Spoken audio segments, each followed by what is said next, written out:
Every 15 Minutes is a program open to all high schools, the purpose of which is to shock teens sober. Stay tuned. Welcome to The Better Part, a program by and for seniors and devoted to exploring the many facets of those better years of our lives. The name of our program is inspired by a quotation from Robert Browning.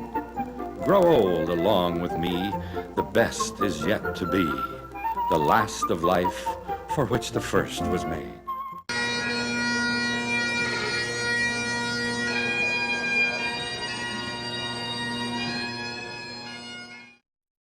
Since 1995, the Every 15 Minutes program has helped save lives, our teenagers' lives. Our guest today, Virginia Jones, together with sponsor American Medical Response, AMR, is a big part of that success. Saving lives by shocking teens sober is our subject for today. I'm Val Jeffrey, and I'd like to welcome Virginia Jones to The Better Part. Welcome, Virginia. Thank you for having me. What is Every 15 Minutes? Every 15 Minutes is a 2-day DUI prevention program held at our local high schools in Santa Clara County, where we will stage a mock car crash out on the football field and show our teens the consequences of drinking and driving. Who started the program? The program was started in '95 by the Chico Police Department, where they were having an increasing number of teen deaths due to drinking and driving.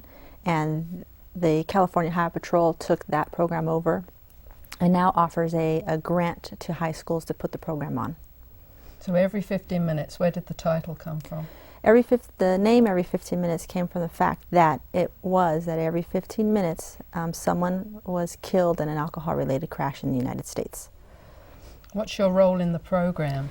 My role in the program is that I coordinate the Every 15 Minute program with my company AMR, with the high school and our local law enforcement and fire department agencies to be able to put this program on.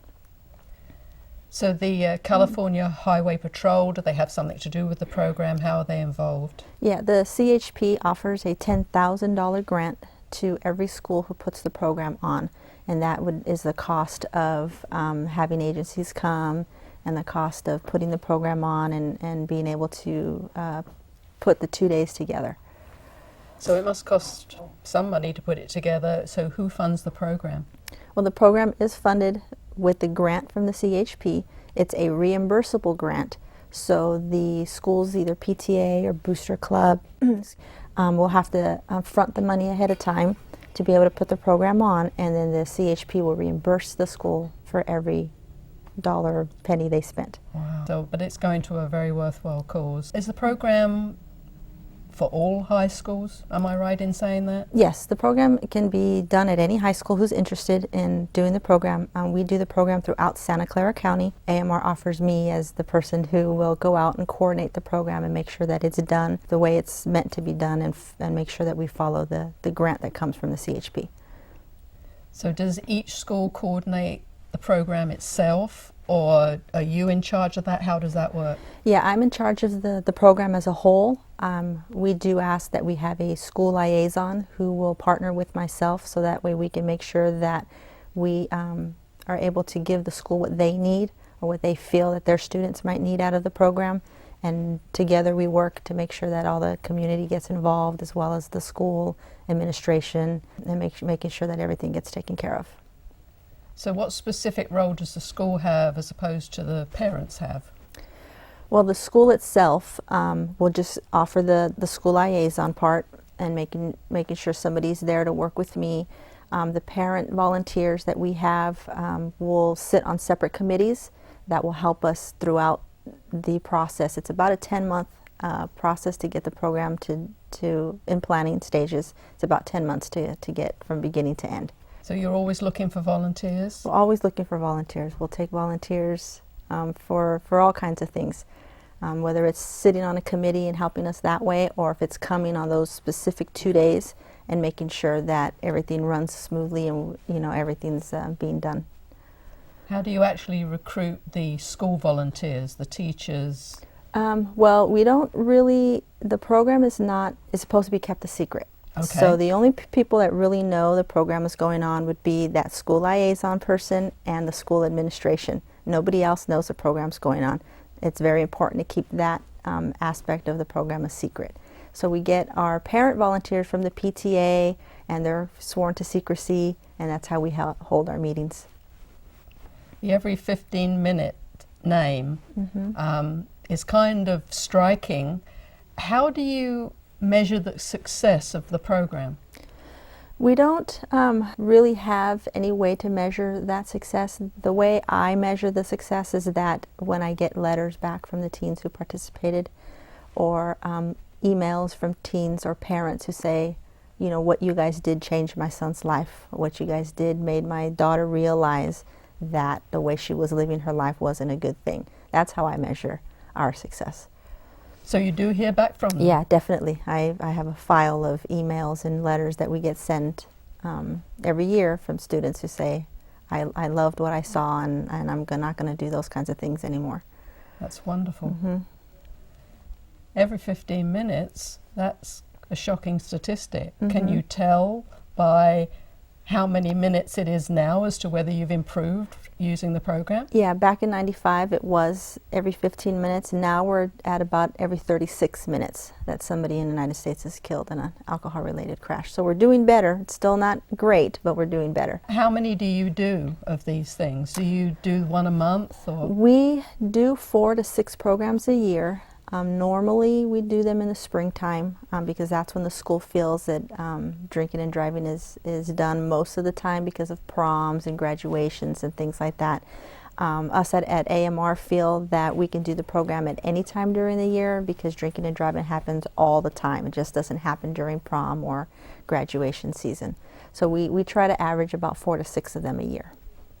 So how does a high school get the program in their school? What should they do? How do they start? They can start by contacting me. I can come out to their school and give a brief presentation to the administration and or the PTA, answer all the questions that they may have, any concerns about bringing the program to the school that they may have, and then we can just go from there.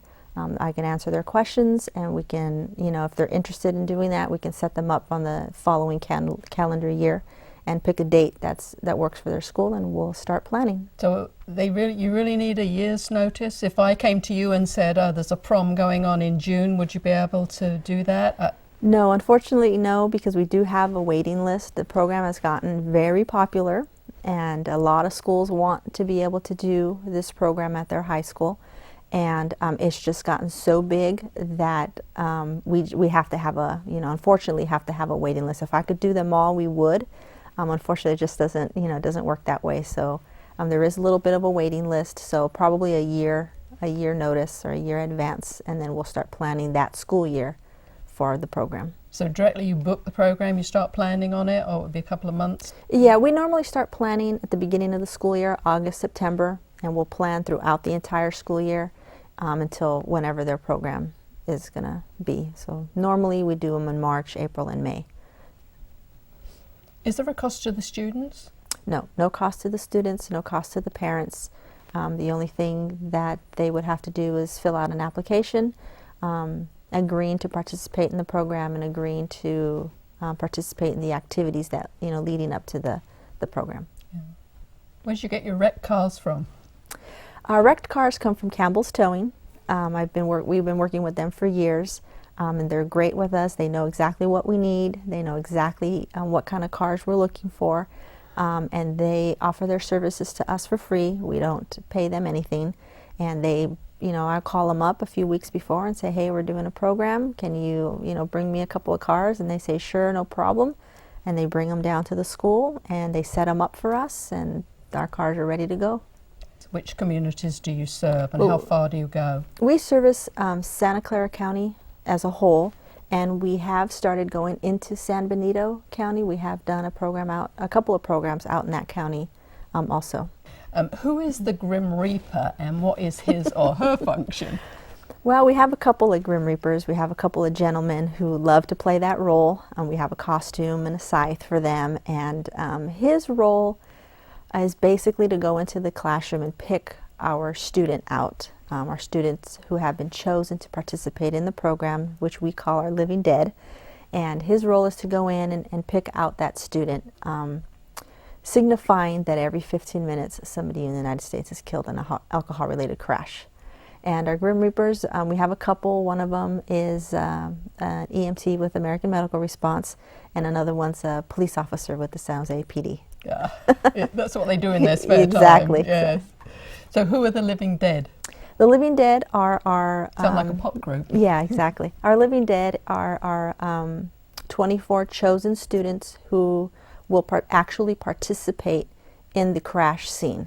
They're chosen as a broad spectrum of the school. Our goal being that when the program is over, they'll come back to school and go to their groups or cliques on campus and share with them what they've learned and how they felt participating in the program. How far in advance do they actually know that they're part of the Living Dead? The Living Dead don't find out till about 3 or 4 days before the program. We've found that it's very hard for our teenagers to keep a secret, so we try not to tell them until the very last minute so that the word doesn't get out to the campus. Well, I tell you what, why don't we just recap on the first day of the program? Tell me what happens through the first day of the program. On the first day of the program, our Living Dead will show up in the morning, anywhere between 7 and 7:30 in the morning, where they will check in at our command center, as we call it. And there they will drop off their belongings, their sleeping bag and change of clothing and things like that, have a little breakfast, and then they'll be sent to class. While they're in class, that's when our tow cars come and everything's being set up out on the football field, student bodies in class, and then our Grim Reaper goes out and does what we call our Grim Reaper walk. Our Grim Reaper will go out with a team of parents and a uniformed officer, and he will go to each of those 24 Living Dead classrooms and pull the student out of the classroom. And as the student comes out of the classroom, the uniformed officer will enter that classroom and read that student's obituary. And that kind of goes on for the next hour, hour and a half. The students will come back in and have makeup put on, and then we get ready for our crash scene. We'll go out to the football field, we'll set all the kids up ready for the crash, and then the student body is released to the assembly. And we have our mock crash with full 911 response, police, fire, ambulance, coroner, and we run it like it would normally be run out in real life. Do the teens really, do you think, take it seriously that first day, or is a little bit of giggling, or, you know, the stage makeup? Right. I think there's a little bit of giggling in the stands. You can hear a little, giggles here and there, and I like to think that that's just a nervous giggle because they're not sure what's going on or not really quite sure what's happening. Once the crash starts, they may kind of go, oh yeah, this is every 15 minutes. We kind of heard about this before. So there's a little nervous laughter in the beginning. Our Living Dead take it very seriously. They get into their roles and they do what they need to do. Do you think they really do keep it a secret? I've found that they do, unless they have a boyfriend or a girlfriend. They like to tell the boyfriend or girlfriend that, don't be surprised if I don't call you tonight, because this is what I'm doing, so. And you're videotaping this the whole time, yes, all the way through? Yes, we videotape from beginning to end, and we put together about a 12-minute video of the day's events. So after the first day, I understand there's a night retreat. Correct. Can you just walk us through that? Sure. The retreat, after the crash is over, we bring the kids back to our command center where they can clean up and wipe off the makeup. They have a little lunch. And then we take them to an overnight retreat where we spend the night. There we do team building activities. We have guest speakers. We do poster drawing. And then the most important thing we do that night is our letter writing. And we have 12 chaperones that consist of all the different departments who participated. They volunteer their time to come and spend the night with the kids. And we do all our activities that night. What's letter writing? The letter writing is a letter that starts off by saying, Dear Mom and Dad, every 15 minutes somebody in the United States dies of an alcohol-related collision. Today I died. These are the things I never got to tell you. And the Living Dead will write a letter to their mom and dad, saying whatever it is that they feel that they need to say. And we have found that with those letters, it has brought the children or the students and their parents closer together. Do all the parents participate? Yes, it is a requirement that the parents participate because while our crash is going on, our officers and counselors will go out to give our parents a mock death notification. So they know it's coming, and they know that they're going to receive this notification, and the officer will go to the home, knock on the door, and let mom and dad know that their son or daughter was just killed in a car crash. Okay. And we send a counselor or a chaplain along just in case they need somebody to talk to. So I open my door and there's a policeman standing at my doorstep, and he gives me a letter. What does the letter say? Well, he won't get the parent won't get the letter. They would just get the notification from the officer. Notification, yeah, okay. letting them know that their son or daughter was just killed in a car crash. How do the parents usually take it? Even though they know that it's coming, they know that it's fake, we call them the night before to remind them, don't forget, the officer will be at your home at this time. It's still very emotional for them because once they drop their student off in the morning, they don't see them again till the next day after the second day of assembly. So it's still very emotional for them. You said that it was a 2-day program, so Correct. you've told us about the first day and the night time. Tell me about the second day. The second day, we'll get up in the morning, have breakfast, and we take the students back to school. Our second day assembly is a mock funeral. We will hold a funeral in the gym for the living dead who participated in the crash the day before. And there we will have a casket, we have flowers, we have a bagpiper, we do a processional, and we have a main guest speaker that will speak to the student body. So everything's donated. The piper donates his time. Correct. The casket and the flowers are all donated by local businesses, Correct. presumably. So what reaction do the rest of the kids have when the living dead actually appear again? When do they appear again? They don't appear again until the funeral time. Once it's funeral time, the student body has piled into the gym. We're getting ready to start our second day assembly. Then the bagpiper will start to play, and you see him or her walk in, and then the casket comes in, and then the living dead come in, and then all of us dressed up, and all the agencies that participated come in, and everybody sits down, and then our assembly will get started. So it gets very quiet. You can hear a pin drop once that bagpiper starts to play. Is it also spontaneous? Do the teens, when they realise that they've lost a classmate, do they write letters? Do they show their emotions in any way? They do. We actually hold what we call a peer retreat. So the living dead will give us the names of 2 of their friends, and we will invite them to a little retreat we hold after school, after the crash. And there they also will write a letter to their friend saying the things that they wanted to say before their friend was killed. And we give them the opportunity to ask questions. We give them the opportunity to let us know how they feel, if there's any emotions that they may have. And we do the same thing for the parents. The parents can come to a retreat also where they will also write a letter to their son or daughter, and they get to discuss how they felt that day and any emotions that they may be feeling. What kind of things do they say? I don't want to put you on the spot, but the parents are very emotional. I think a lot of them are more emotional than they think they would be because they know that it's fake and they know it's not real. But it's just oh my God, what if that really did happen to me, or what if that really did happen to my child? You always have that little thing in the back of your mind. So I think a lot of them are surprised by how they feel. But it gives them the opportunity to write that letter to their son or daughter and say things that they may have never said before. Every 15 minutes is obviously growing. You've got more work than you can handle by Correct. the sound of it. Do the teens, are they your biggest supporters and mention it, or how do you get the word out? Yeah, word of mouth is the big thing. I have been approached by kids who want to bring the program to their school and have done everything that they could possibly do to get their administration to say yes. And sometimes there's things hindering the school from not being able to do the program with different activities and things like that they're doing. So sometimes, we can't do that. But the kids do really, really want to have, this program at their schools. They feel that some of their classmates can really benefit from having a program like this. Yeah. And you say you video both days and the retreat, the night retreat? We or- just video the crash part. We video Okay. the crash. We video the death notifications, what goes on at the jail, and what happens at the hospital and at the county morgue. That way we can put that together throughout the night. The video is put together, so it has to be done within less than maybe 16 hours. It has to be put together. And we show that video to the student body at the funeral.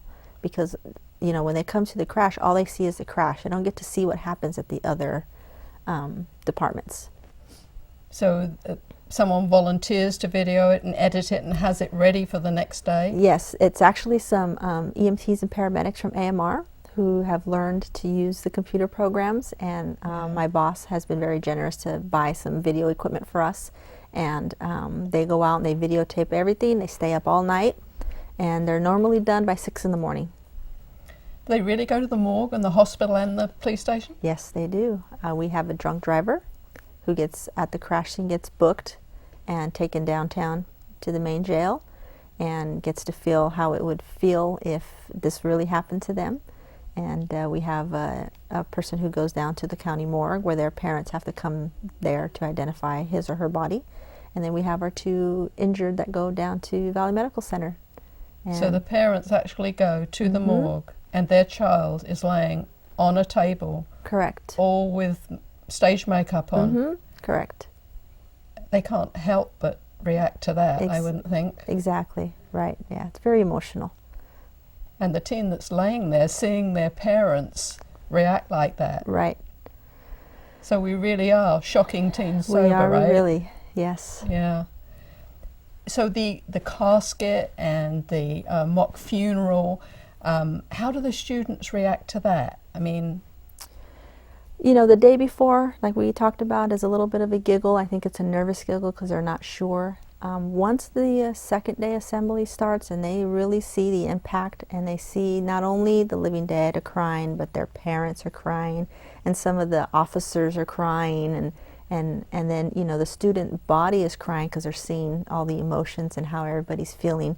I think it really changes their perspective of how, you know, something like this can happen to them or their family. touches every volunteer that comes. Correct. Everyone will spread the word. Mm-hmm. How does the demeanor of the teens change from very first day to the end of the program? Can you see a difference in their reactions and their absorbing of the information that's coming to them? Yeah, the living dead really take what we do seriously, and they're very good about asking. They have lots of questions and they want to know lots of things, and it is explained to them that, you know, our hope is that they'll go and they'll teach their peers what they learned and what they saw and how their parents felt going through something like this. So, you know, and we hear back from the administration of the school that says, you know, they're still talking about it months later. They're still discussing what they just saw, and, you know, and they love the program. Why did you get into this? What made you want to do this? Wow, you know, I got involved just as a volunteer with AMR, just kind of going and helping wherever I could. And then I just took a more active role, and I decided that it was something that I wanted to do. I really liked being with the kids. I really liked being able to work with the different agencies, because everybody is just so wants to be such, you know, part of the program. So I just, you know, kind of took over that coordination role and kind of went with it. Are there other groups around the country, or are you the only group? No, every 15 minutes is nationwide, but in California, I think the CHP gives out about 50 to 60 of these grants a year. So it does happen throughout the state of California. Okay, and you cover Santa Clara County and San Benito County. and San Benito County. And obviously there's lots of agencies who support this program in our community. Would you like to recognize some of those? You have the opportunity to thank them. You know, there are so many. Every agency, every law enforcement agency, and every fire department, and the mortuaries, and the tow company, all, you know, donate their service in one way or another. And there's multiple agencies, as the Santa Clara County is huge. The biggest supporter of this program, I would say, would be the California Highway Patrol, American Medical Response, and Santa Clara County Fire, the San Jose Police Department, San Jose Fire Department. Those are the biggest, agencies that come out and will help us no matter what high school it is, no matter what jurisdiction it is, whether it's their jurisdiction or not. They volunteer their time to come and help me put the program on. And do you do it rain, shine, snow, whatever? We will do it rain or shine. We have done it in the rain before, but if it's a really bad pouring down rain, we'll still do it. We won't bring the student body out. We'll just film it and show it the next day. But those of us who have committed our 10 months, we'll continue to do it. What do you think is the biggest thing about this program that you enjoy the most, that you think's doing the most good? The biggest thing for me is that education of the teens. It's very surprising sometimes that some of the stuff they don't know or some of the stuff they don't realize. You would think with all the different TV shows and things that they would know that this is kind of the thing that happens, but when it's done to them or it's shown to them, then they kind of realize, oh, okay, this can happen to me. Yeah, it's a very, very worthwhile program. And I thank you for coming on The Better Part. I thank you for all the work you're doing in the community. You're saving lives. You're saving our grandkids' lives. Well, thank you very So much. I want to thank you very much and keep up the good work. Thank you for having me. Thank you. The Every 15 Minutes program saves lives. The Better Part is pleased to have been able to bring information to you about the Every 15 Minutes program.